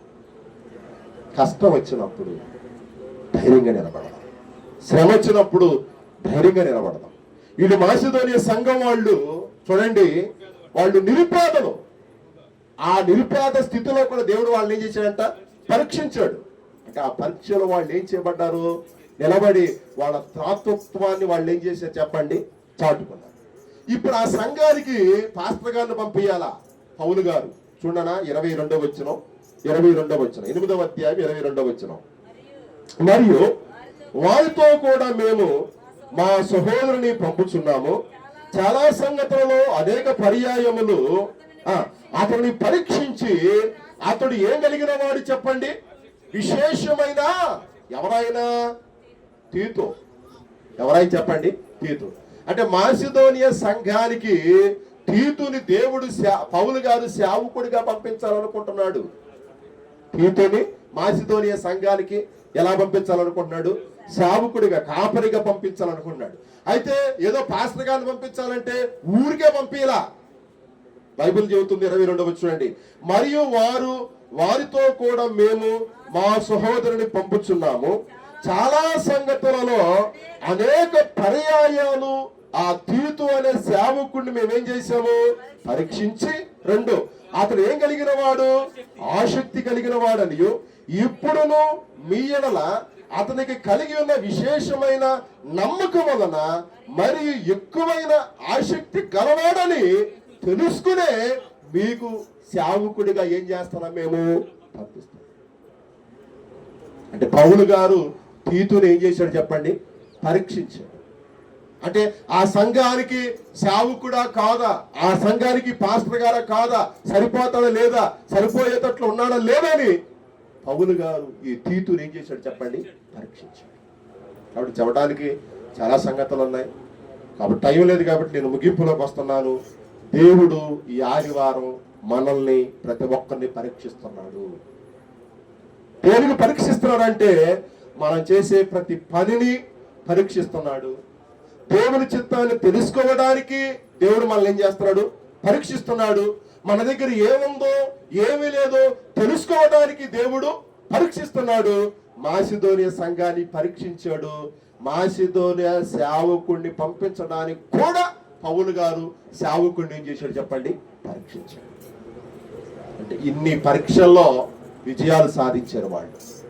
మరి దేవుని సన్నిధికి వచ్చి దేవుని మాటలు వింటున్నారు మీరు, నేను, మనమందరం. దేవుడు రకరకాలుగా పరీక్షలు పెడతా ఉంటాడు. ఒకరోజు బియ్యం ఉండవు, ఒకరోజు కూరగాయలు ఉండవు, ఒకరోజు వస్త్రాలు ఉండవు, ఒకరోజు డబ్బులు ఉండవు. అయినా కూడా దేవుని దూషించమాకండి, అయినా కూడా దేవుని విమర్శించమాకండి, అయినా కూడా దేవుని బాధ పెట్టమాకండి, అయినా కూడా దేవుణ్ణి వ్రేళల్లో చేతులు పెట్టి నిందించమాకండి. నిన్ను ఎప్పుడు దీవించాలో, నేను ఎప్పుడు ఆస్వాదించాలో, నీకు ఎప్పుడు సహాయం చేయాలో, నేను ఎప్పుడు ఆదుకోవాలో, నేను ఎప్పుడు నిలబెట్టాలో, నీకు ఎప్పుడు ఆయన ఉద్యోగం ఇవ్వాలో, నీకు ఎప్పుడు వ్యాపారం ఇవ్వాలో, నీకు ఎప్పుడు ధనం ఇవ్వాలో, నీకు ఎప్పుడు జీతం ఇవ్వాలో అది ఆయనకి బాగా తెలుసు. కానీ ఆయన నీకు ఇచ్చే దాకా, ఆయన నిన్ను పరీక్షించి నీకు విజయాన్ని అనుగ్రహించే దాకా ధైర్యంగా నిలబడు. తద్వారా నువ్వు దీవించబడతావని ఈ ఆదివారం తెలియజేస్తూ ఈ మాటలు నేను ముగిస్తూ ఉన్నాను. దేవుడి కొద్ది మాటలు దీవించి ప్రభు ఆస్వాదించును గాక. ఆమె సమస్త జ్ఞానానికి మించిన దేవుని సమాధానం యేసుక్రీస్తు వల్ల మీ హృదయానికి తలంపులకి కావులు ఉండు గాక. ఆమేన్. దేవా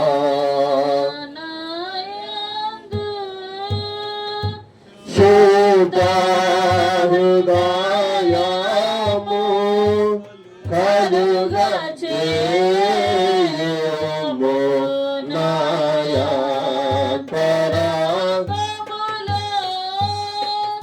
స్థిరమైన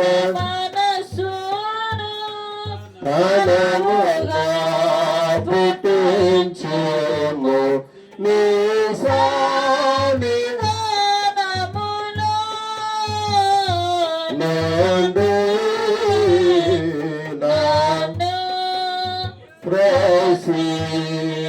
ప్రసియకుము నీ పరిశుద్ధాత్మను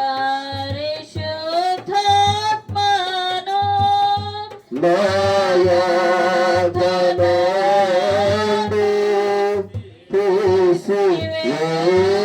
తీసివేయకుము నీ రక్షణ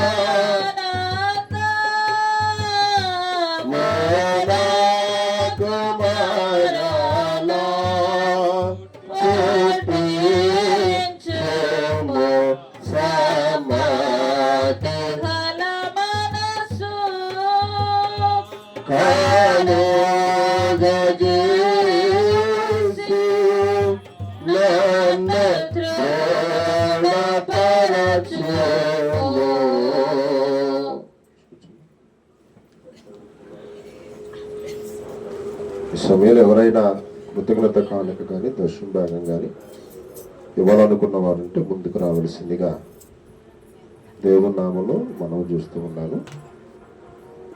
ఎవరైనా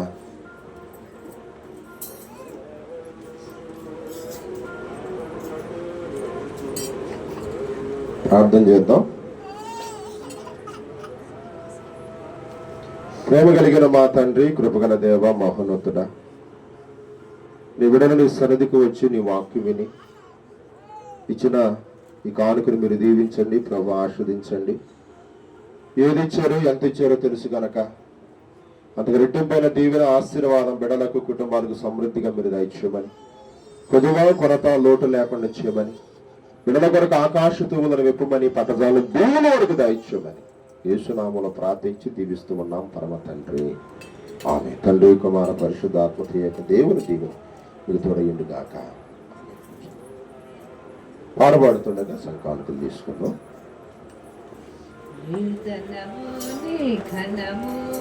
ప్రభు యేసు దేని దశమా భాగముని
ఆశీర్వదించి ఈ గిప్పులు బియ్యాలను దీవించి ఆశీర్వదించి ఈ వారమంతయు నువ్వు వారికి ఇచ్చిన దాంట్లో నుండి వారు నీకు ఇచ్చి ఉండగా ఏది ఇచ్చారు ఎంత ఇచ్చారో తెలుసు కనుక అంత రెట్టింపైన దీవెన ఆశీర్వాదం బిడ్డలకు కుటుంబాలకు సమృద్ధిగా మీరు దయచేయండి.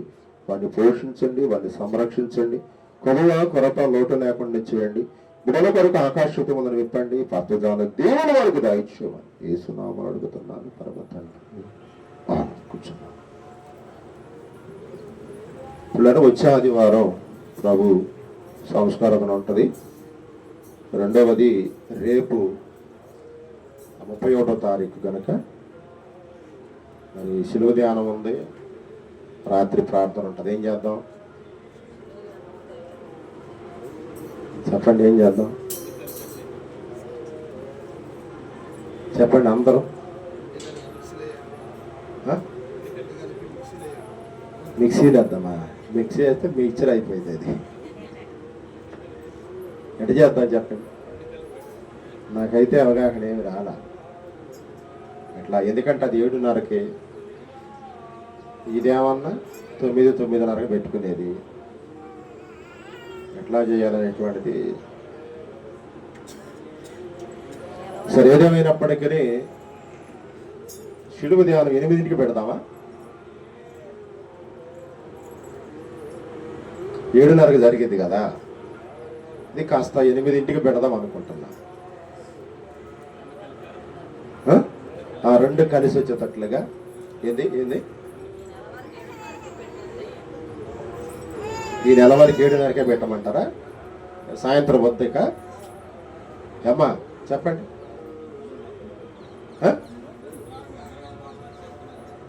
అదే అమ్మా మీ అనుకూలతే చెప్పండి. నేనేమి ఇక్కడ బలవంతం కాదు. రేపు మనకి నెలాఖరు కాబట్టి ప్రతి నెల మనం జరుపుకునేది కాబట్టి మీరు ఎట్లా పెట్టమంటే అట్లా పెడదాం. ఎందుకంటే అందరు పనులకి వెళ్ళేవాళ్ళు. ఇప్పుడు పాస్టమ్ గారు ఏమంటుందంటే 7:30గా పెట్టి కొంచెం సేపు ప్రార్థన చేసి ముగింపు చేసే గారు అంటుంది. అట్టగా చేద్దామా? రైట్. 7:30కి యథావిధిగా శిలువ ధ్యానం ప్రారంభించబడింది. కొంచెం సేపు నెలాఖరు కాబట్టి కొంత ప్రార్థనలో గడిపి ఆ తర్వాత మనము ముగింపు ప్రార్థన చేసుకుని సెలవు తీసుకుందాం. రైట్. ఇక 2 విషయాలు ఉన్నాయి. ఇంకోటి ఏంటంటే పోయిన ఆదివారం ప్రకటించాను, చర్చి పని జరుగుతూ ఉంది. దయచేసి కొన్ని చదివాం, అంటే ఆలయానికి ఏదేదో అవసరం అయ్యిందో ఎవరైనా ఇంకా ప్రేరేపణ కలిగిన వాళ్ళు ఉంటే, లేకపోతే మీ బంధువుల్లో నుండి ఎవరైనా ప్రేరేపణ కలిగిన వాళ్ళు ఉంటే, కాస్త సహాయం చేయగలిగే వాళ్ళు ఎవరైనా ఉంటే, మళ్ళీ 2-3 రోజులుగా పని ఆగింది కాబట్టి ఈ విషయాన్ని గమనించి ముందుకు రావాల్సిందిగా ప్రేమతో మీకు నేను మనవి చేస్తున్నాను. పాస్టర్ ప్రవీణ్ ప్రగడాల ఆయన గురించి సంఘీభావంగా ఈరోజు సాయంత్రం 4 గంటలకి పెద్ద చర్చి దగ్గర క్రైస్తవ సోదరులందరూ కలిసి పెద్ద ఎత్తున ర్యాలీ జరిగిస్తున్నారు. వాళ్ళు ఎవరైనా సరే సాయంత్రం 4 గంటలకు ఆ ర్యాలీలో పాల్గొనాలనుకుంటే రావచ్చని మన నాయకులు ఇక్కడ నుండి మనకు వర్తమానం పంపించారు. కాబట్టి ఆ విషయాన్ని అదే కొవ్వొత్తుల ర్యాలీయా మామూలు ర్యాలీయా అక్కడికి వెళ్ళిన తర్వాత తేలిపోయింది అది. కాబట్టి ఒకవేళ ఎవరన్నా వెళ్ళాలనుకుంటే వాళ్ళు నాయకులు ఇక్కడి నుంచి మీకు తెలియజేస్తున్నారు. కాబట్టి నాయకులు రాజకీయ నాయకులు కాదమ్మా. కాబట్టి ఈ విషయాన్ని గమనించవలసిందిగా మనం చేస్తున్నాను. రైట్. చివరి ప్రార్థన ఆశీర్వాదంతో ఈ కూడికను ముగించుకుందాం. దానికంటే చివరిగా 7 మాటలు ధ్యానం చేసేవాళ్ళు ఎవరన్నా ఉన్నారా? నేను పేరు పెట్టి కూడా చెప్పాలా? 7 మాటలు ధ్యానం చేసేవాళ్ళు ఆల్రెడీ రేపు ఈ నెల అయిపోతుంది. మనం 1వ తారీఖులో పడతాం. ఇక ఆ 1వ తారీఖు నుంచి రోజు లెక్కేసుకోవటమే. 1, 2, 3, 5, 6, 7 అట్లా. ఎటు ఈ 40 రోజుల్లో ఒక్కడు కూడా వాక్యం చెప్పలా. నాకు అర్థమైంది ఏంటంటే మీ పేరు రాస్తేనే చెబుతారు అనుకుంటా ప్రసంగం. దేంట్లో? ఈ పాంపులెట్లో. ప్రభు చిత్తం అయితే ప్రభు రాగలిసి వచ్చే సంవత్సరం మీ పేర్లన్నీ కూడా రాస్తాక మీకు చదువు వచ్చినా రాకపోయినా ఎవరు వాక్యం చెబుతారో ఎవరు చెప్పరో అయ్యన నాకు తెలియదు. కాబట్టి ఇక వాక్యం చదివేవాళ్ళు, ప్రార్థన చేసేవాళ్ళు, వాక్యం చెప్పేవాళ్ళు అని పేర్లు రాస్తా. మిగిలిన అడుగుని ఏమన్నా ఉంటే నా పేర్లు 2 సార్లు రాసుకుంటా. కాబట్టి ఇది గమనించండి. సరే, ఇది అయిపోయింది కాబట్టి ఆ 7 మాటలు ధ్యానం చేయడానికైనా ముందుకు రండి. రైట్, చివరి ప్రార్థన ఆశీర్వాదాలతో ఈ కూడికను ముగించుకుందాం. ప్రేమ కలిగిన మా తండ్రి, కృపగల దేవ, మహోన్నతుడా, ఈరోజు దేవుడు మమ్మల్ని పరీక్షించుటాననే అంశం మీద కొన్ని విషయాలు మేము విన్నాం. ఈ మాటలన్నీ మా హృదయంలో ఫలింపచేయమని ప్రార్థన చేస్తున్నాం. ప్రభా, కొన్నిసార్లు రకరకాలుగా మేము పరీక్షించబడుతున్నాం. ప్రభా, మేము కొన్నిసార్లు నిన్ను మేము పరీక్షిస్తున్నాం. కానీ ఈరోజు నీవే మమ్మల్ని పరీక్షించావయ్యా. ఆ పరీక్షలో మేము నిలబడటకు నీ కృప మాకు దయచేయండి. ఆ పరీక్షలో మాకున్నదేదో నీకు ఇవ్వటానికి తగిన ప్రేరేపణ మాకు దయచేయండి. ఆ పరీక్షలో నేను వెంబడించడానికి తగిన కృపను మాకు దయచేయండి. ఆ పరీక్షలో మేము నిలబడినప్పుడే మాకున్న రోగాలు, మాకున్న వ్యాధులు, మాకున్న బలహీనతలు అన్నీ కూడా స్వస్థ కలుగుతాయని మీరు మాతో మాట్లాడేందుకు నీకు స్తోత్రాలు. ప్రభా, పెద్దలు ఎవరు కూడా పరీక్షలో నిలబడలేదు, కానీ ఒక చిన్న పిల్లవాడు మాత్రమే పరీక్షలో నిలబడ్డాడు. తద్వారా తన దగ్గర ఉన్నవన్నీ కూడా నేను ఇవ్వగలిగాడు. తద్వారా వాటిని ఆస్వాదించావు, వాటిని దీవించావు. వేల మంది ఆకలు మీరు తీర్చగలిగారు. మిగిలిన 12 గంపలు మీరు ఎత్తగలిగారు. అక్కడ నువ్వు చేసిన కార్యాన్ని బట్టి అనేక మంది నీకు కృతజ్ఞతాస్తుతులు చెల్లించగలిగారు ప్రభా. కాబట్టి ఆదివారం మేము కూడా నువ్వు చేసే ప్రతి పనిలో, నువ్వు చేసే ప్రతి కార్యంలో మేము నీకు కృతజ్ఞతాస్తుతులు చెల్లించడం కృప దయచేయమని ప్రార్థన చేస్తున్నాం. ముఖ్యంగా నా తండ్రి, రానున్న రోజుల్లో శుభ శుక్రవారం ఉంది. 7 మాటల ధ్యానం చేసే వాళ్ళు మీరు సిద్ధం చేయండి. ఆ శుక్రవారానికి ముందు గురువారం బాప్తీసాలు ఇవ్వాలనుకుంటున్నాం. ప్రభా, బాప్తీసాలకు నీ ప్రజలను మీరు సిద్ధం చేయమని ప్రార్థన చేస్తున్నాం. మరి ముఖ్యంగా మా తండ్రి, మరి నాయన ఆలయం పని కొంత ఆగుతూ ఉంది. ఆ పని ఆగకుండా కావలసినటువంటి ఆర్థిక పరమైనటువంటి వనరులన్నిటిని కూడా మీరు సమకూర్చమని ప్రార్థన చేస్తున్నాం. గత వారం అంతా బిడ్డలు పోషించాం, సంరక్షించాం, దీవించాం, ఆదరించాం, ఆస్వాదించాం. బిడ్డల పనుల్లో ప్రయాణం తోడుగా నోరుగా ఉన్నందుకు మీకు కృతజ్ఞతాస్తుతులు, స్తోత్రాలు.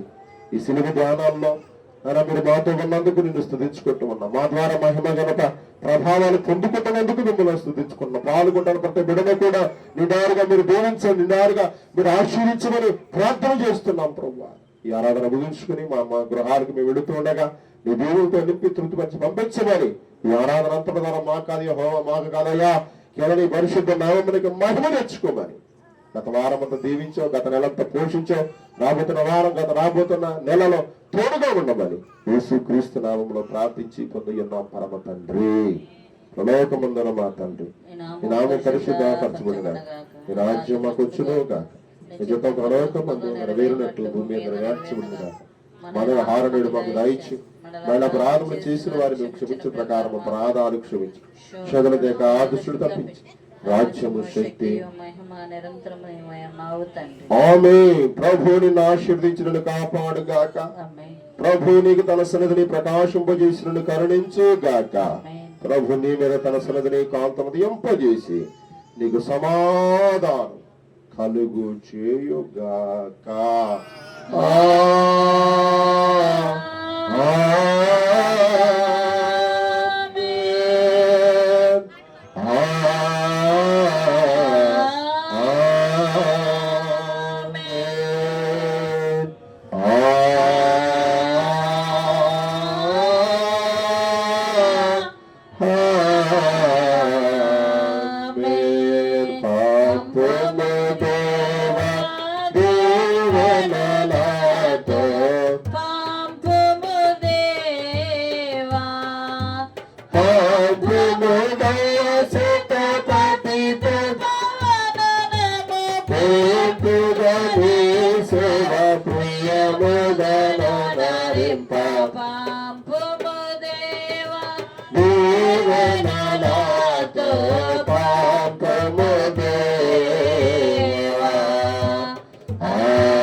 వందనాలు. దేవుడు దీవించుగాక. బాప్తీసాలకు సిద్ధపడే వాళ్ళు సిద్ధపడండి. గురువారం, పరిశుద్ధ గురువారం